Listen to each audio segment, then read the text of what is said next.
Party பண்ணலாமா?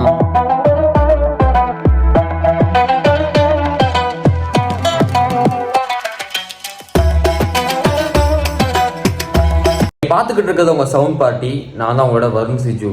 So இந்த video எடுத்துக்கிட்டு இருக்க இந்த சூழ்நிலையில் பார்த்தீங்கன்னா இந்தியாவில் ஒரு மிகப்பெரிய ஒரு விஷயம் நடந்திருக்குங்க. ஒரு 2 நாள் முன்னாடி பார்த்தீங்கன்னா காஷ்மீரில் ஒரு சுற்றுலாத்தலத்தில், அதாவது பார்த்தீங்கன்னா ஒரு டூரிஸ்ட் ஸ்பாட்டில் டூரிஸ்ட் எல்லாருமே வந்து சுற்றி பார்த்துக்கிட்டு இருக்க பார்த்தீங்கன்னா காட்டுக்குள்ளேருந்து ஒரு 4லேருந்து ஒரு 6 தீவிரவாதிகள் வந்து, அதுவும் எப்படி வந்திருக்காங்கன்னா நம்ம இந்திய ராணுவ வீரர்கள் மாதிரி, நம்ம இந்தியன் ஆர்மி சோல்ஜர்ஸ் மாதிரியே ட்ரெஸ் பண்ணிக்கிட்டு வந்து அங்கே இருக்கிற ஒவ்வொரு ஆளையுமே சுட்டு கொண்டிருக்காங்க. ஸோ எதனால் சுட்டாங்க?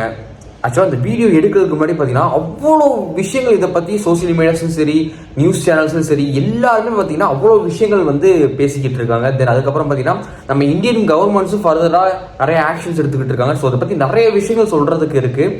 ஸோ இந்த வீடியோவில் பார்த்தீங்கன்னா யாருக்கு என்ன ஆச்சு, எதனால் யார் இதை பண்ணாங்க அப்படின்னு சொல்லிட்டு நிறைய விஷயங்களை தொடர்ந்து பார்க்க போகிறோம். ஃபர்ஸ்ட் ஆஃப் ஆல் பார்த்தீங்கன்னா என்னைக்கு நடந்திருக்கு அப்படின்னு பார்த்தீங்கன்னா 22 ஏப்ரல் 2025, அதாவது 2 நாளுக்கு முன்னாடி பார்த்தீங்கன்னா சரியாக ஒரு 3லேருந்து 3:30 மணி அளவில் பார்த்தீங்கன்னா ஜம்மு அண்ட் காஷ்மீரில் பகல்கம் அப்படிங்கிற ஒரு ஏரியாவில் பார்த்தீங்கன்னா, அந்த பகல்கம்ங்கிற ஏரியாவை பார்த்தீங்கன்னா ரொம்ப ஒரு ஒதுக்குப்புறமாக இருக்கிற ஒரு ஏரியாவோ இல்லை ஒரு வில்லேஜோ ஒரு கிராமமோ கிடையாது. நம்ம டெய்லி நிறைய படங்களில் பார்க்கக்கூடிய, ஏன் நம்ம அமரன் படமாக இருக்கட்டும், ஏன் நம்ம லியோ படமாக இருக்கட்டும், இந்த மாதிரி ஏகப்பட்ட படங்கள் எடுக்கக்கூடிய ஒரு ஃபேமஸான ஏரியா தான் இந்த பகல்கம்ங்கிற ஏரியா. இந்த பகல்கம்ங்கிற ஏரியாவில் இருந்து ஒரு 7 கிலோமீட்டர், ஓகேவா, ஒரு 7 கிலோமீட்டர் தள்ளி போனோம்னா பைசாரன் வேலி அப்படின்னு சொல்லிட்டு ஒரு விஷயம் இருக்குது. அந்த இடத்துல அந்த பைசாரன் வேலிங்கிறது பார்த்தீங்கன்னா அந்த இடத்துக்கு நம்ம ஈஸியாக போயிட முடியாது. ட்ரெயினோ பஸ்ஸோ கார்ஸோ, ஏன் ஒரு 2 வீலர் கூட போக முடியாது. கிட்டத்தட்ட ஒரு ஃபியூ கிலோமீட்டர்ஸ்க்கு குதிரையில் தான் நம்ம ட்ராவல் பண்ணி போகிற மாதிரி இருக்கும். ஏன்னா ஃபுல்லாக மலை தொடர்களாக இருக்கிறனால ஒரு குதிரையிலாம் ட்ராவல் பண்ணி போகிற மாதிரி இருக்கும். ஃபியூ கிலோமீட்டர்ஸ் போனதுக்கப்புறம் பார்த்தீங்கன்னா இந்த பைசாரன் வேலிங்கிற விஷயம் வரும். ஸோ இது பார்த்தீங்கன்னா ஒரு சமவெளி பரப்பு, ஓகேவா, ஃபுல்லாக புல்வெளி. ஸோ அங்கங்கே பார்த்தீங்கன்னா நல்ல ஒரு பனிமலைகள்லாம் சுற்றி ஒரு நல்ல ஒரு வியூ பாயிண்ட், ஓகேவா, இதுதான் இந்த விஷயம். ஸோ இந்த இடத்துல பார்த்தீங்கன்னா ஒரு பர்டிகுலரான ஒரு குரூப் ஆஃப் டூரிஸ்ட் வந்து எப்பயுமே கூடியிருக்கக்கூடிய ஒரு இடமா இருக்குது, ஒரு சுற்றுலாத்தலமாக இருக்குது, முக்கியமான ஒரு சுற்றுலாத்தலமாக இருக்குது. ஸோ நான் சொன்ன மாதிரி 22 ஏப்ரல் 2025 பார்த்தீங்கன்னா அந்த கரெக்டாக ஒரு 3லேருந்து 3:30 மணி அளவில் டூரிஸ்ட் எல்லாருமே கூடியிருக்காங்க. ஸோ ஜென்ரலாகவே நீங்கள் வந்து நம்ம இந்த பைசாரன் வேலியை விடுங்க, தென் பகல்கம்மை விடுங்க, ஜம்மு அண்ட் காஷ்மீருக்குள்ளே எங்கே போனாலுமே ஸோ மிலிட்ரி ஆஃபீஸர்ஸ் இந்த இவங்கெல்லாம் பார்த்தீங்கன்னா அதிகமாகவே இருப்பாங்க. எங்கே பார்த்தாலுமே நம்ம கூட அதிகமாக அங்கே இப்போ நம்ம நடந்து போயிட்டு இருக்கோம், அங்கே ஒருத்தர் இங்கே ஒருத்தர் நிறைய பேர் நின்றுட்டு இருப்பாங்க. ஸோ மிலிட்ரி ஆஃபீஸர்ஸை பார்க்கக்கூடிய விஷயங்களும் அவங்க கூட பழகக்கூடிய விஷயங்களும் அதிகம். ஸோ எங்கே பார்த்தாலும் மிலிட்ரி ஆஃபீஸர்ஸாக தான் இருப்பாங்க. ஸோ அதே மாதிரி அங்கே இருக்கிற மக்கள் எல்லாருமே பார்த்தீங்கன்னா அன்றாடமாக எப்படி சுற்றி பார்த்துக்கிட்டு இருப்பாங்க, ஃபோட்டோஸ் எடுத்துகிட்டு அது மாதிரி சுற்றி பார்த்துக்கிட்டு இருக்காங்க. ஒரு குரூப் ஆஃப் பீப்புள்ஸ் பார்த்துக்கிட்டு இருக்க பார்த்தீங்கன்னா தூரத்தில் ஒரு ஃபுல்லாக சுற்றி பைன் ஃபாரஸ்ட் இருக்குது. பைன் ஃபாரஸ்ட்டுக்குள்ளே இருந்து கிட்டத்தட்ட ஒரு 4லேருந்து ஒரு 6 பேர் பார்த்தீங்கன்னா இந்தியன் ஆர்மி சோல்ஜர்ஸ் மாதிரியே ட்ரெஸ் போட்டுக்கிட்டு வராங்க. ஸோ இந்த 4 பேரா 6 பேரான்னு சரியாக தெரில. அதெல்லாம் இனிமேல் தான் கவர்மெண்ட் வந்து ப்ராப்பராக இன்வெஸ்டிகேட் பண்ணி சரியான ஒரு இது சொல்லுவாங்க, கரெக்டாக அக்யூரேட்டாக எத்தனை பேர் இருந்திருக்காங்க சொல்லுவாங்க. ஸோ 4லேருந்து 6 பேர் இருக்கலாம் அப்படிங்கிறது எல்லாம் பேசப்படுது. ஸோ அதனால் 4லேருந்து ஒரு 6 பேர்னு வச்சுக்கோங்களேன். ஸோ பைன் ஃபாரஸ்ட்டுக்குள்ள இருந்து நம்ம இந்தியன் மிலிட்ரி ஆஃபீஸர்ஸ் மாதிரியே இந்தியன் ராணுவ படை என்ன ஒரு யூனிஃபார்ம் போட்டிருக்குமோ அதே யூனிஃபார்ம் அணிஞ்சிட்டு வராங்க. வந்தவங்க பார்த்தீங்கன்னா அங்கே இருக்கிற மக்கள் டூரிஸ்ட், அது பார்த்தீங்கன்னா எல்லாருமே இந்தியன்ஸ் கிடையாது. ஸோ அங்கே இருக்கிற லோக்கல்ஸ் சில பேர், ஸோ நேபாளிலேருந்து ஒரு 2-3 பேர் வந்திருக்காங்க, ஃபாரினர்ஸ் சில பேர் இருந்திருக்காங்க. ஸோ இந்தியாவிலேருந்து வேற மாநிலங்கள்லேருந்து நிறைய பேர் அந்த இடத்துல இருந்திருக்காங்க. ஸோ எல்லாமே பார்த்தீங்கன்னா சுற்றி பார்த்துட்டு இருக்கவங்கள பிடிச்சி, இந்த 6 பேருமே பார்த்தீங்கன்னா பிடிச்சி ஒவ்வொருத்தவங்களுமே எந்த ரிலீஜன், ஒவ்வொருத்தவங்களோட என்ன மதம் அப்படின்னு சொல்லிட்டு அதை ஐடென்டிஃபை பண்ணதுக்கு அப்புறம், இப்போ ஒவ்வொருத்தரையும் கொள்றதுக்கு முன்னாடி அவர் என்ன மதம், இவர் என்ன மதம், இவர் எந்த மதத்தை சார்ந்தவர் அப்படின்னு சொல்லிட்டு அவங்களோட ரிலீஜியஸை ஃபைன் பண்ணி அதுக்கு தகுந்த மாதிரி சுட்டிருக்காங்க. எல்லாத்தையுமே இதெல்லாம் எப்படி நமக்கு தெரிய வந்துச்சுன்னு பார்த்தீங்கன்னா, ஒரு சில பேர், அதாவது பார்த்தீங்கன்னா சர்வைவல் பர்சன்ஸ் சொல்லுவோம், அதாவது பார்த்தீங்கன்னா அந்த இன்சிடென்ட்லேருந்து ஒரு சில பேர் தப்பிச்சு வந்திருப்பாங்க தெரியுமா, அவங்க வந்து இதெல்லாம் சொல்கிறாங்க. ஸோ ஒவ்வொருத்தருக்குமே யார் யார் என்ன மதத்தை சார்ந்தவங்க அப்படிங்கிறவங்க கேட்டு சுட்டுருக்காங்க. அதுவும் நம்ம இந்தியன் ஆர்மி போட்டிருக்க யூனிஃபார்ம் போட்டு அவங்களுக்கு அதான் வேணும். ஏன்னா ஒரு பிரிவினையை தூண்டுறதுக்காக நடத்தப்பட்ட ஒரு விஷயம் தான் இது. திருப்பி ஒரு மதக்கலவரம் மாதிரி கொண்டு வர்றதுக்காகவும் பிரிவினையை தூண்டுறதுக்காகவும் அப்படிங்கிறதுக்காக தான் மெயினாகவே எய்ம் பண்ணி பண்ணப்பட்ட ஒரு விஷயம் அப்படின்னு சொல்லிட்டு பல பேரால் சொல்லப்படுது. இது நான் மட்டும் சொல்லலாம், நிறைய பேர் சொல்லிக்கிட்டு இருக்காங்க. நிறையா வீடியோஸ்லையும் சரி, நிறையா நியூஸ் சேனலும் சரி, நிறைய அரசியல் ஆலோசகர்களும் சரி நிறைய பேர் பார்த்தீங்கன்னா இதை தான் சொல்லிக்கிட்டு இருக்காங்க. ஒரு பிரிவினை, ஏன்னா அவங்களுக்கு அதான் வேணும், இந்தியன் ஆர்மி ஆஃபீஸர்ஸ் வந்து கொண்ட மாதிரி இருக்கணும் அப்படிங்கிறதுக்காக ஃப்ரேம் பண்ணி யூனிஃபார்ம் போட்டு இப்படி வந்திருக்காங்க. ஸோ அங்கே இருக்க மக்களால் எங்கேயும் போக முடியல. நிறைய பேர் பார்த்தீங்கன்னா இப்படி கண்டினியூஸாக சுட்டுக்கிட்டு இருக்காங்க. ஒரு குறிப்பிட்ட மதத்தை பற்றி எந்த மதம் அப்படின்னு கண்டுபிடிச்சதுக்கப்புறம் பிடிச்சி சுட்டுக்கிட்டு இருக்காங்க. நீங்களே யோசிச்சு பாருங்க, ஒரு ஃபேமிலியோட, ஏன் அவங்க லவ்டு ஒன் கூட அவங்க ஃப்ரெண்ட்ஸோட காஷ்மீரை சுற்றி பார்க்கலாம் அப்படின்னு சொல்லிட்டு போய் ஜாலியாக லைஃப்பை என்ஜாய் பண்ணிக்கிட்டு ஒரு சந்தோஷமாக பல விஷயங்கள் உங்கள் லைஃப்பில் எல்லாத்துக்குமே பல கஷ்டங்கள் இருக்கும், அதெல்லாம் விட்டுட்டு ஒரு பிரேக் வேணும் அப்படின்னு சொல்லிட்டு ஒரு சுற்றுலாத்தலத்துக்கு ஒரு டூரிசம் போகிறது. ஸோ அந்த இடத்துல வந்து பார்த்துக்கிட்டு இருக்கிறப்போ ஆர்மி ஆஃபீஸர்ஸ் மாதிரி நம்ம இந்தியன் ஆர்மி ஃபோர்ஸ் மாதிரி பார்த்தீங்கன்னா அதே யூனிஃபார்ம் போட்டுக்கிட்டு வரோம். நம்ம இந்தியன் ஆர்மி ஃபோர்ஸ் தான், நமக்கு என்ன பண்ணிட போகிறாங்க அப்படின்னு வந்தவங்க நம்மளை பிடிச்சி சுட்டாங்கன்னா எப்படி இருக்கும்? அங்கே இருக்கிற ஒவ்வொருத்தவங்களோட மனநிலையை நீங்கள் நினச்சி பார்க்கணும். அதுவும் நீ எந்த மதம் ஐண்டு பண்ணி கொண்டிருக்காங்க.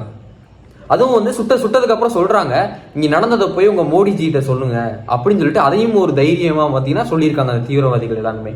ஸோ இதான் நான் சொன்ன மாதிரி அங்கேருந்து தப்பிச்சு வரப்பட்டவங்க, அடிபட்டு தப்பிச்சு வரப்பட்டவங்க இதெல்லாம் சொல்றாங்க. டூரிஸ்ட்டுக்கு தான் வர்றது இந்தியன் ஆர்மி ஆஃபீஸர்ஸா இல்லை தீவிரவாதிகளான்னு தெரியல. பட் அங்கே இருக்கிற லோக்கல்ஸ் இருப்பாங்க, அந்த குதிரையெல்லாம் கூட்டிட்டு போவாங்க லோக்கல்ஸ், அவங்களுக்கு பார்த்தீங்கன்னா தெரிஞ்சிருக்கு. ஏன்னா அவங்க வந்து அன்றாடமாக கிட்டத்தட்ட காலங்காலமாக காஷ்மீரில் தான் இருக்காங்க. ஸோ அதனால யாரு உண்மையான ராணுவ அதிகாரி, யார் வந்து டெரரிஸ்ட் அப்படின்னு சொல்லிட்டு அவங்க ஈஸியாகவே ஃபைன் பண்ண முடியும். ஸோ அப்படி பார்த்தீங்கன்னா டூரிஸ்ட் எல்லாமே ஃபைன் பண்ணுறதுக்கு முன்னாடியே, அதே மாதிரி மட்டும் இல்லாமல் அவங்க தாக்குதல் நடத்துறதுக்கு முன்னாடியே பார்த்தீங்கன்னா ஒரு சின்ன பையங்க, ரொம்பவே சின்ன பையன், சையத் அதில் ஹுசைன் ஷா அப்படிங்கிற ஒரு பையன் பார்த்தீங்கன்னா அங்கே ஒரு குதிரைலாம் கூட்டிகிட்டு வராங்க டூரிஸ்ட்டை வச்சு. ஸோ அப்படி இருக்கிற ஒரு பையன் பார்த்தீங்கன்னா ஃபைன் பண்ணிடுறான். ஸோ ஒரு டெரரிஸ்ட் பார்த்தீங்கன்னா ஒரு டூரிஸ்ட்டை சுட போகிறதுக்கு முன்னாடி அந்த கன்னை போய் கிராப் பண்ணுறது, அதாவது வந்து கண்ணை அப்படியே பிடிச்சி சுட விடாமல் தடுத்து, ஆனால் கடைசியில் அந்த பையனையுமே சுட்டு கொண்டுடுறாங்க. அந்த ஒரு சின்ன தடுக்கிறது மூலமாக சில டூரிஸ்ட் வந்து அங்கேருந்து ஓடி தப்பிக்க முடிஞ்சிச்சு அப்படின்னு ஒரு விஷயங்கள் சொல்கிறாங்க. ஏன்னா தங்களை நம்பி வந்த டூரிஸ்ட்டை உயிரை கொடுத்து உயிர் காப்பாற்றுறதுங்கிறது பெரிய விஷயம். ஏன்னா அந்த ஒரு பையன் கொஞ்சம் சில வினாடிகள் சமாளித்ததுனால பார்த்தீங்கன்னா சில பேர் இன்னைக்கு உயிர் தப்பியிருக்காங்க. ஸோ அந்த நான் சொன்ன மாதிரி பார்த்தீங்கன்னா இந்த இடம் இருக்குது பார்த்தீங்களா, இந்த இடம் பார்த்தீங்கன்னா நான் சொன்ன மாதிரி வண்டிகளோ இல்லை எதுவுமே வர முடியாது. ஏன் ஒரு 2 வீலர் கூட வர முடியாது. ஸோ இந்த இன்சிடென்ட் நடந்துருச்சு அப்படின்னு தெரிஞ்சதுக்கு அப்புறமே பார்த்தீங்கன்னா ஒரு ஆம்புலன்ஸோ ஒரு ஃபயர் இன்ஜினோ இல்லை ஒரு இவங்களுக்கு ஹெல்ப் பண்ணுறதுக்கு ஒரு க்ரூவோ கவர்மெண்டால எதுவுமே அனுப்ப முடியல. ஏன்னா எல்லாமே என்ன பண்ணுறீங்கன்னா ஹெலிகாப்டர் அனுப்புகிறாங்க. ஏன்னா வேற வழி இல்லை. ஏன்னா இது இருக்கு எத்தனையோ கிலோமீட்டர்ஸ் குதிரையில தான் வந்து அந்த இடத்த நீங்கள் பார்க்க முடியும். ஸோ வண்டி எதுவுமே வராதனால ஹெலிகாப்டர் அனுப்புகிறாங்க ரெஸ்கியூ பண்ணுறதுக்கு. அந்த 4லேருந்து 6 பேர், அதாவது இந்திய ராணுவப்படை மாதிரி யூனிஃபார்ம் போட்டுட்டு வந்த தீவிரவாதிகளுமே சுட்டுட்டு அந்த திருப்பி அந்த எதுலேருந்து வந்தாங்களோ அதே பைன் ஃபாரஸ்ட்குள்ளே ஓடி போயிடுறாங்க. ஸோ அதுக்கப்புறம் பார்த்தீங்கன்னா நடந்ததுக்கப்புறம் இவங்களாம் போனதுக்கப்புறம் பார்த்தீங்கன்னா அந்த ஹெலிகாப்டர்ஸ் வந்து ரெஸ்கியூ பண்ண வருது. அதாவது எந்த ஒரு வண்டி வர முடியாது. ஸோ ஹெலிகாப்டர்ஸ் வந்து ரெஸ்கியூ பண்ண வருது. எத்தனையோ பேர், கிட்டத்தட்ட 28 பேர் அந்த இடத்துல உயிரை விட்டுருக்காங்க. கிட்டத்தட்ட 20க்கும் மேற்பட்டவங்க பார்த்தீங்கன்னா ஹாஸ்பிட்டலில் அட்மிட் பண்ணப்பட்டிருக்காங்க காயத்தோட. சில பேர் தான் உயிர் தப்பிச்சிருக்காங்க. ஒவ்வொரு ஆளையும் நீ எந்த மதம்னு சொல்லிட்டு கண்டுபிடிச்சு அந்த மதத்தை மட்டுமே குறி வச்சு கொண்டிருக்காங்க. அவங்களுக்கு தேவை இதுதான், இந்தியன் ஆர்மி சோல்ஜர்ஸ் அவங்கள கொண்டாங்க அப்படிங்கிற ஒரு விஷயத்தை ஃப்ரேம் பண்ணுறதுக்காக தான் இந்தியன் ஆர்மி ஃபோர்ஸ் மாதிரி யூனிஃபார்ம் போட்டுட்டு வந்து இவ்வளோ பெரிய விஷயத்த நடத்திட்டு போயிருக்காங்க. கிட்டத்தட்ட இந்தியாவில் மும்பையில் வெடிவிபத்து சம்பவம் நடந்துச்சு. வெடிகுண்டு வெடிச்சு ஒரு மிகப்பெரிய ஒரு டெரரிஸ்ட் அட்டாக் நடந்துச்சு எத்தனையோ வருஷங்களுக்கு முன்னாடி மும்பையில். அதுக்கப்புறம் இந்தியாவில் இவ்வளோ பெரிய ஒரு விஷயம், ஒரு டூரிஸ்ட் ஸ்பாட்டில், அதாவது சிவிலியன்ஸை கொள்றது வந்து இதுதான். மும்பை ஆக்சிடென்ட்டுக்கு அப்புறம், அந்த மும்பை டெரரிஸ்ட் அட்டாக் அப்புறம் பார்த்தீங்கன்னா இவ்வளோ பெரிய விஷயம் இந்த பகல்கம் டெரரிஸ்ட் அட்டாக் தான் எத்தனையோ வருஷங்களுக்கு கழிச்சு நடக்குதுங்க. ஸோ இவ்வளோ விஷயங்கள் தெரியுது. யார் தான் தீவிரவாதிகள், எதுக்காக இப்படி பண்ணாங்க அப்படின்னு பார்த்தீங்கன்னா லஷ்கர்-இ-தொய்பா அப்படிங்கிறது சொல்லிட்டு த ரெசிடென்ட் ஃப்ரண்ட் அப்படின்னு சொல்லக்கூடிய ஒரு தீவிரவாத இயக்கம் தான் லஷ்கர்-இ-தொய்பா அப்படின்னு சொல்லக்கூடிய ஒரு தீவிரவாத அமைப்பு. பார்த்தீங்கன்னா நம்ம கிட்டத்தட்ட பார்த்தீங்கன்னா ஒரு 2018 அந்த 19 சம்திங்கில் பார்த்தீங்கன்னா நம்ம வந்து ஜம்மு அண்ட் காஷ்மீருக்கு சில லெகசிஸ்லாம் கொடுத்து வச்சுருந்தோம். அந்த ஜம்மு அண்ட் காஷ்மீருக்கு பார்த்தீங்கன்னா ஒரு ஸ்பெஷல் ஸ்டேட்டஸ்லாம் கொடுத்து வச்சுருந்தோம். அதுக்கு அந்த ஸ்டேட்டுக்கு மட்டும் நிறைய விஷயங்கள் நம்ம ஸ்பெஷலாக கொடுத்துருந்தோம். அது எல்லாத்தையும் பார்த்தீங்கன்னா 2018-19 சம்திங்கில் வந்து அதெல்லாம் கிடையாது. எப்படி நம்ம கோவா பாண்டிச்சேரிலாம் இருக்கோம் யூனியன் டெரிட்டரியா, அதே மாதிரி ஜம்மு அண்ட் காஷ்மீரும் ஒரு யூனியன் டெரிட்டரி, அவ்வளோதான் அப்படின்னு சொல்லி நம்ம விட்டுருந்தோம். ஸோ இது மூலமாக பார்த்தீங்கன்னா கிட்டத்தட்ட ஜம்மு அண்ட் காஷ்மீரில் ஒரு 85,000 வேற மாநிலங்கள்ல இருந்து 85,000 பேர் வந்து புதுசாக ஜம்மு அண்ட் காஷ்மீரில் குடியிருக்க போயிருக்காங்க இத்தனை வருஷத்தில்.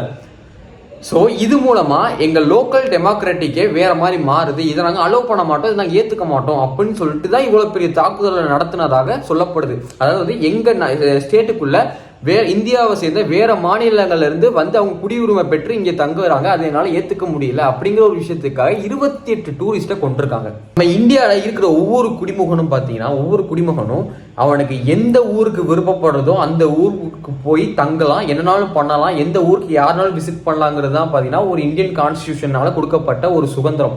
ஸோ அந்த சுதந்திரமே தப்பு, அவங்க இங்கே வரக்கூடாது அப்படிங்கிறதுக்காக இவ்வளோ பெரிய தாக்குதல் நடத்தியிருக்காங்க. ஸோ இந்த 2025ல காஷ்மீரில் இவ்வளோ பெரிய தாக்குதல் நடக்குது இத்தனை வருஷத்துக்கு அப்புறம்னாலும் பார்த்தீங்கன்னா என்னதான் இருந்தாலும் சில லோக்கல்ஸோட சப்போர்ட் இருந்தாலுமே ஒரு 2லேருந்து 3 பேர் பாகிஸ்தான்லேருந்து வந்திருக்கலாம், வேற ஃபாரினர்ஸ் வேற எங்கேருந்து வந்திருக்கலாம். அப்போ எந்த இடத்துல அந்த என்ன சொல்றது அந்த லாக்கேஜ் கம்மியாக இருந்துச்சு, எந்த இடத்துல பார்த்தீங்கன்னா சர்வைலன்ஸ் கம்மியாக இருந்துச்சு, எந்த ஓட்டம் மூலமாக நுழைஞ்சு வந்தாங்க அப்படின்னு சொல்லிட்டு பல கேள்விகள் பலராலும் ஏற்படுத்தப்படுது. எந்த இடத்துல நீங்கள் சர்வைலன்ஸ் டைட்டாக வைக்காம லூஸ் பண்ணி விட்டுருக்கீங்க, எந்த இடத்துல இந்த தீவிரவாதிகள் இந்தியாவுக்குள்ள ஊடுருவினாங்க, எந்த வழி இருக்கு அவங்க வர்றதுக்கு அப்படின்னு சொல்லிட்டு ஏகப்பட்ட விஷயங்கள் பல பேரால் கிளறப்படுது. ஏன்னா இந்தியா மாதிரி ஒரு மிகப்பெரிய ஒரு நாடுல இவ்வளோ ஒரு ஆர்மி சோர்ஸ் எல்லாமே இருக்கக்கூடிய ஒரு நாடுல தீவிரவாதிகள் எது மூலமா ஊடுருவி இருப்பாங்க? லோக்கல் சப்போர்ட் பண்ணியிருப்பாங்க, கண்டிப்பா லோக்கல் சப்போர்ட் பண்ணியிருந்தாலுமே 2லேருந்து 3 பேர் வெளிநாட்டவர்கள்லாம் இருக்கும், அவங்க எப்படி வந்திருப்பாங்க இந்தியாவுக்குள்ள அப்படின்னு சொல்லிட்டு ஒரு கேள்வியும் எழுப்புறாங்க எல்லாருமே. அவனோட எய்மே இதுதாங்க, ஜம்மு அண்ட் காஷ்மீர்ல இந்தியன்ஸ் வேற வேற ஸ்டேட்ல இருக்கிறவங்க வந்து தங்குறாங்க, வசிக்க ஆரம்பிக்கிறாங்க. ஸோ அதுதான் நடக்கக்கூடாதுன்னு சொல்லிட்டு இவ்வளவு பெரிய அட்டாக்கே நடந்திருக்கு. ஸோ நம்ம ஜம்மு அண்ட் காஷ்மீர் ஒரு 2015க்கு முன்னாடி வரைக்கும் பாருங்களேன் இந்த புல்வாமா தாக்குதல் அது நிறைய நடந்துச்சு. ஸோ நம்ம ஜம்மு அண்ட் காஷ்மீர்னாலே ஒரு டெரரிஸ்ட் அட்டாக் நடக்கக்கூடிய ஒரு பிளேஸ் அப்படிதான் நம்ம கருதுறோம். நிறைய படங்களையே நம்ம அமரன் படமா இருக்கட்டும் எல்லா படத்துலையுமே அதை தானே காட்டுறோம். ஏன்னா அது ஒரு ஆர்மி படமா இருந்தாலுமே அதான் ஃபேக்ட். 2025 வரைக்குமே அப்படிதான், சரி 2015 வரைக்குமே அப்படிதான் இருந்துச்சு. பட் 2015 இந்த புல்வாமா தாக்குதல், அதுக்கப்புறம் பார்த்தீங்கன்னா ஒரு ராணுவ அதிகாரி எல்லாம் பார்த்தீங்கன்னா ஏதோ ஒரு தாக்குதலில் போய் அங்கே மாட்டிக்கிட்டார் பாகிஸ்தானில், அவங்க பேசி வர வச்சு இந்த மாதிரி நிறைய விஷயங்கள் நடந்துச்சு. நடந்ததுக்கு அப்புறமே பார்த்தீங்கன்னா ஒரு சைலண்டாக போயிட்டு இருந்துச்சு. இந்த எப்போ யூனியன் டெரிட்டரியா நம்ம ஜம்மு அண்ட் காஷ்மீரை அறிவிச்சோமோ அதுலேருந்து எந்த விதமான ஒரு பிரச்சனையும் கிடையாது. எல்லாருமே பார்த்தீங்கன்னா நிறைய ஆக்சுவலாக வந்து ஜம்மு அண்ட் காஷ்மீர் மேக்ஸிமம் பார்த்தீங்கன்னா 90% பார்த்தீங்கன்னா டூரிசம் மூலமாக தாங்க இயங்குது, வேற எந்த ஒரு சோர்ஸுமே கிடையாது, டூரிசம் மூலமாக தான் இயங்குது. நம்ம வெளிநாடுகள்ல இருந்து சரி ஃபாரினர்ஸ் ஏகப்பட்ட பேர், ஏன் நம்மளே லடாக் ட்ரிப் போறாங்கன்னு சொல்லிட்டு நம்ம பசங்களை எத்தனை பேர் கிளம்பி போறாங்க சொல்லுங்க. ஸோ ஒரு என்ன சொல்றது நிறைய ஷூட்டிங்ஸ், ஏன் நம்ம விஜய் சார் படமா இருக்கட்டும், சிவகார்த்திகேயன் சார் படமா இருக்கட்டும், எல்லா படங்களுமே ஷூட்டிங்ஸ் இப்போ அங்கே போக ஆரம்பிச்சிட்டாங்க. ஸோ நிறைய பேர் பார்த்தீங்கன்னா விருப்பப்பட்டு போகக்கூடிய ஒரு மிகப்பெரிய இந்தியாவிலே நம்பர் 1 டூரிஸ்ட் பிளேஸாக ஜம்மு அண்ட் காஷ்மீர் மாறிடுச்சு. ஸோ இந்த விஷயத்த அவங்க நடக்க விடக்கூடாது, ஜம்மு அண்ட் காஷ்மீர் ஒரு ஒதுக்கி தான் இருக்கணும், இந்தியா கூட சேரக்கூடாது, ஸோ எந்த ஒரு இந்தியனுமே அங்கே வந்து வசிக்கக்கூடாது அப்படிங்கிற ஒரு மனநிலையில அது நடக்கணும்னு சொல்லிட்டு இவ்வளவு பெரிய விஷயங்கள் பண்ணியிருக்காங்க. ஸோ இப்போவே பார்த்தீங்கன்னா இந்த ஒரு திருப்பி தீவிரவாத தாக்குதல் நடந்ததுக்கு அப்புறம் அங்கே இருக்கிற இந்தியன்ஸ் எல்லாமே பார்த்தீங்கன்னா திருப்பி ட்ரெயின் பிடிச்சி டெல்லி அது ஸ்பெஷல் ட்ரெயினில் விட்டு வந்துகிட்டு இருக்காங்க. டிக்கெட் கிடைக்கல, டிக்கெட்டுக்கு டிமாண்டாக இருக்கு, எப்படி நாங்கள் வர தீவிரவாத தாக்குதல் நடந்துகிட்டு இருக்கு, அடுத்து என்ன தாக்குதல் நடக்க போதோ அதுக்குள்ள நாங்கள் வெளியில வரணும் அப்படின்னு பல விஷயங்கள் எதிர்பார்த்துக்கிட்டு இருக்கு. ஸோ திருப்பி அதாவது வந்து ஒரு 5-6-7 வருஷத்துக்கு முன்னாடி ஜம்மு அண்ட் காஷ்மீர் எப்படி ஒரு பயங்கரவாத நாடா, அதாவது எப்படி ஒரு பயங்கரவாத விஷயங்கள் நடக்கக்கூடிய ஒரு பிளேஸா இருந்துச்சோ அதே மாதிரி ஒரு பிளேஸா திருப்பி மாத்துறதுக்காக தான் அவங்க இவ்வளவு விஷயங்கள் பண்றாங்க, மாத்திட்டாங்க. ஏன்னா இப்ப இருக்கிற எல்லா டூரிஸ்டும் வெளியில வந்துட்டாங்க, அங்க யாருக்குமே இருக்க பிடிக்கல, ஏன்னா எப்ப என்ன நடக்கும் தெரியல. ஸோ அந்த ஒரு விஷயத்துக்காக தான் அவங்க ஏம் பண்ணி பண்ணாங்க, அதே விஷயங்கள் திருப்பி நடக்குது. அவங்களோட மோட்டிவேஷன் என்னவோ அது பெர்ஃபெக்டா கரெக்டா நடந்துகிட்டு இருக்கு. ஜம்மு அண்ட் காஷ்மீர் ஒரு ஜாலியா ஒரு நல்ல ஒரு டூரிஸ்ட் பிளேஸா இந்தியர்கள் எந்த விதமான ஒரு அச்சுறுத்தலும் பயமும் இல்லாம போய் வசிக்கக்கூடிய இடமாகவும் சுற்றுலா தலமாகவும் இருந்ததை இருக்கக்கூடாது, அங்க இருக்கிற நாங்க மட்டும் தான் இருப்போம் அப்படிங்கிற மாதிரி ஒரு விஷயத்தை கொண்டு வந்தாங்க. ஸோ அதனால கரெக்டாக நடந்துருக்கு. ஏன்னா சின்னதாக டூரிஸ்ட் ஒரு டெரரிஸ்ட் ஆக்டிவிட்டி நடந்துச்சு, அதோட எந்த ஒரு யாருமே போக மாட்டாங்க, பயம் இருக்கும்ல மனசுக்குள்ள எல்லாத்துக்கும் பயம் இருக்குல்ல எப்படி போறதுன்னு. ஸோ அந்த விஷயத்துக்காக தான் பண்ணாங்க, அது கரெக்டாக போயிட்டு இருக்கு. ஸோ இந்த விஷயம் இவ்வளோ விஷயம் நடக்குது, இந்த டெரரிஸ்ட் ஆக்டிவிட்டி நடக்குது, 28 பேர் இறந்து போறாங்க, இவ்வளோ விஷயங்கள் நடக்கிறப்ப பார்த்தீங்கன்னா ஒரு மிகப்பெரிய விஷயமா எல்லாரும் பார்க்கப்படுறது பார்த்தீங்கன்னா அமெரிக்காவா இருக்கட்டும், ரஷ்யாவா இருக்கட்டும், எல்லா உலக நாடுகளுமே பார்த்தீங்கன்னா இந்தியாவை பார்த்து ஒரு என்ன சொல்றது இவ்வளோ பெரிய விஷயம் நடந்ததுன்னு சொல்லிட்டு பார்க்குது. இந்த நேரத்தில் பார்த்தீங்கன்னா நம்ம பிரதமர் பிரைம் மினிஸ்டர் நரேந்திர மோடி இந்தியாவில் இல்லை, அவர் பார்த்தீங்கன்னா சவுதி அரேபியாவுக்கு ஏதோ ஒரு விஷயமா போயிருக்காரு சம்திங். இந்த விஷயம் நடந்துச்சு அப்படின்னு கேள்விப்பட்டதுக்கு அப்புறமே பார்த்தீங்கன்னா உடனே அவரோட பிளான்ஸ் எல்லாமே கேன்சல் பண்ணிட்டு, மீட்டிங்ஸ் எல்லாமே கேன்சல் பண்ணிட்டு அடுத்த நிமிஷமே ஃப்ளைட் ஏறுறாரு. ஃப்ளைட் ஏறி இந்தியா வரும்போதே பார்த்தீங்கன்னா ட்வீட் போடுறாரு. ஸோ ஃபர்ஸ்ட் ஆஃப் ஆல் வந்து அவங்கவுங்க லவ்டு ஒன்ஸை நீங்கள் இழந்திருப்பீங்க, அவங்களோட அன்பானவர்கள் நீங்கள் இழந்திருப்பீங்க. இழந்ததுக்கு பார்த்தீங்கன்னா ரொம்ப நான் ஆனந்த அவங்கள தெரிவிச்சுக்கிறேன். ஸோ அதே மாதிரி இந்த செயலை செஞ்சவங்க யாராக இருந்தாலும் அவங்கள சட்டத்துக்கு முன் வந்து நாங்கள் நிப்பாட்டுவோம். அதுக்கப்புறம் வந்து இந்த விஷயத்துக்கு பின்னாடி யாரெல்லாம் இருக்காங்களோ அவங்களுக்கு சரியான பதிலடி நாங்கள் கொடுப்போம் அப்படிங்கிற மாதிரி நிறைய விஷயங்கள் வந்து ட்வீட் போட்டிருந்தாரு. நல்ல விஷயமா இருந்துச்சு. ஸோ நம்ம ஹோம் மினிஸ்டர் அதாவது அமித்ஷாவும் பார்த்தீங்கன்னா நம்ம பிரதமர் வர்றதுக்கு முன்னாடி பார்த்தீங்கன்னா அங்கே அந்த இடம் டேரெக்டாக விசிட் பண்ணி என்னென்ன விஷயங்கள் நடந்திருக்கு எல்லாமே நோட்டீஸ் பண்ணாங்க. ஸோ அதுக்கப்புறமே பார்த்தீங்கன்னா நிறைய சோஷியல் ஆக்டிவிட்டிஸ் நிறைய பேர் பேசிக்கிட்டு இருக்காங்க இதை பார்த்தீங்கன்னா. இது ஒரு சின்ன விஷயம், 28 உயிர் போயிருக்கு ஒரு சின்ன ஒரு விஷயத்துக்காக. ஸோ அங்கே இப்போ யாருமே போகிறதில்ல, போகிறதுக்கும் பயமாயிருச்சு. அவங்க இன்னொரு விஷயத்தை எதிர்பார்த்தாங்களோ அதே நடந்துருச்சு. நிறைய விஷயங்கள் நிறைய தாக்குதல் நடந்திருக்குங்க. ஆனால் இப்போ இத்தனை வருஷத்துக்கு கழிச்சு திருப்பி அதே விஷயங்கள் நடக்குது அப்படிங்கிறத வந்து யாராலும் ஏற்றுக்க முடியாது. ஸோ இந்தியாவுக்குள்ள அவங்க ஊடுருவுறதுக்கு எந்த இடத்துல ஒரு வழி இருந்துச்சு, ஏன் எப்படி வந்தாங்க அப்படின்னு சொல்லிட்டு ஒரு கேள்விகள் இருக்கு. ஸோ இந்த நேரத்தில் அவங்க மேலே குற்றம் சொல்றது, இவங்க மேலே குற்றம் சொல்றது, அவங்கள வேற ஒருத்தவங்களை பிரிச்சு ஏன் நம்மளுக்குள்ளே சண்டை போடாம, காஷ்மீர் அவங்க ஒருத்தவங்க நம்ம ஒருத்தவங்க சொல்லி சண்டை போடாம எல்லாருமே கை கொத்து ஒத்துமையா யார் அந்த டெரரிஸ்டுக்கு பதிலடி கொடுக்கணும் அப்படின்னு சொல்லிட்டு எல்லாருக்குமே இறந்து போன 28 பேருக்குமே ஜஸ்டிஸ் வேணும், நீதி வேணும் அப்படிங்கிற விஷயத்த மட்டும் நம்ம ஃபோக்கஸ் பண்ணுவோமே தவிர நமக்குள்ள எந்த விதமான ஒரு பிரிவினையும் வந்துடக்கூடாது. ஏன்னா இதுதான் இந்த பிரிவினை தான் வேணும்னு சொல்லிட்டு தான் அவன் இவ்வளவு பெரிய விஷயத்த நடத்தியிருக்கான். ஸோ ஏன்னா அவனோட எய்மே இதுதான், இதான் நடக்கணும். ஜம்மு அண்ட் காஷ்மீரும் இந்தியாவும் பிரியணும் அவங்க 2 பேருக்கு. ஏன்னா அவங்க இங்கே இருக்கவங்க அவங்க தங்கக்கூடாது, இது தனிப்பட்ட ஒரு இடம் அப்படின்னு சொல்லிட்டு தான் இவ்வளோ பெரிய விஷயத்த பண்ணியிருக்கான். அதை தான் இப்போ நடந்துகிட்டு இருக்கு. ஏன்னா பயந்து வந்துட்டோமே நம்ம தான், திருப்பி போகிறது இல்லையே. எப்போ ஏன்னா திருப்பி ஒரு ஏன்னா இது நடக்கிறதுக்கே ஒரு 8 வருஷம் ஆயிடுச்சு நார்மலாக மாறுறதுக்கு ஜம்மு அண்ட் காஷ்மீர். இப்போ திருப்பி ஒரு அட்டாக் நடந்துச்சு. திருப்பி இது எத்தனை வருஷத்துக்கு அப்புறம் ஜம்மு அண்ட் காஷ்மீர் திருப்பி இதே மாதிரி ஒரு சுற்றுலாத்தலமாக வந்து நிற்கும். நம்ம எல்லாம் ஈஸியாக எந்த விதமான அச்சுறுத்தல் பயம் இல்லாமல் போயிட்டு வர்ற மாதிரி இருக்கும்னு தெரியல. ஸோ அது கரெக்டாக நடந்துச்சுல்ல. அதனால ஜம்மு அண்ட் காஷ்மீர் வேற இந்தியா வேறன்னு சொல்லிட்டு நமக்குள்ள ஒரு பிரிவினை இல்லாமல் கை கோர்த்து இந்த 28 பேருக்கும் நம்ம நியாயம் வாங்கி தருவோம், ஜஸ்டிஸ் வாங்கி தருவோம்னு சொல்லிட்டு இந்த வீடியோ நான் சொல்கிறேன். நீங்கள் எல்லாருமே சப்போர்ட் பண்ணுங்க. இதை பற்றி நீங்கள் நினைக்கிறீங்கன்னு கமெண்ட்ல சொல்லுங்க. இன்னும் நிறைய விஷயங்கள் இருக்குங்க. இது சின்னதாக வந்து நான் அன்னைக்கு என்ன நடந்துச்சு அதுங்கிற மட்டும் தான் சொல்லியிருக்கேன். அடுத்து நம்ம இந்தியா சைட்லேருந்து என்னென்ன பண்ணிருக்கோம் நிறைய விஷயங்கள் நான் சொல்கிறேன். ஸோ தேங்க்யூ ஃபார் வாட்சிங். see you in paper. Actually இந்த வீடியோ பேசுகிறப்ப எனக்கு அவ்வளோ கோபங்கள் அவ்வளோ ஆதங்கங்கள் வருது எல்லாருக்குமே. ஏன்னா ஒரு 28 உயிர்ங்கிறது சாதாரண விஷயம் கிடையாது. அதுவும் 2025 ஒரு டெரரிஸ்ட் அட்டாக் நடக்குது இந்தியாவில், அது ஒரு பயங்கரவாத அமைப்பால். மும்பையில் குண்டுவெடிப்பு சம்பவத்துக்கு அப்புறம் இவ்வளோ பெரிய டெரரிஸ்ட் அட்டாக் இதுதான். அதுவும் சந்தோஷமாக சுற்றி பார்க்க ஃபேமிலியோட லவ்டு ஒன் கூட ஃப்ரெண்ட்ஸோட சுற்றி பார்க்க போகிறவங்கள பிடிச்சி கொண்டிருக்காங்க. எவ்வளோ பெரிய இது போயிருக்கும் சொல்லுங்கள். எந்த மனசு அவங்களுக்கு இருந்திருக்கும். அதுவும் நம்ம ஆர்மி, நம்ம இந்தியன் ஆர்மி ட்ரெஸ்ஸை போட்டுட்டு வந்து ஐயோ நம்ம சோல்ஜர்ஸ் தானே அப்படின்னு நினச்சிருப்பாங்க. எடுத்து சுட்டா எப்படி இருந்திருக்கும். நான் கண்டிப்பாக நிறைய விஷயங்கள் நம்ம தொடர்ந்து பேசுகிற மாதிரி தான் இருக்கும். ஸோ தேங்க்யூ ஃபார் வாட்சிங். see you on paper. see you by pen taker. இன்னொரு வீடியோ கூடிய சீக்கிரம் சந்திக்கலாம்.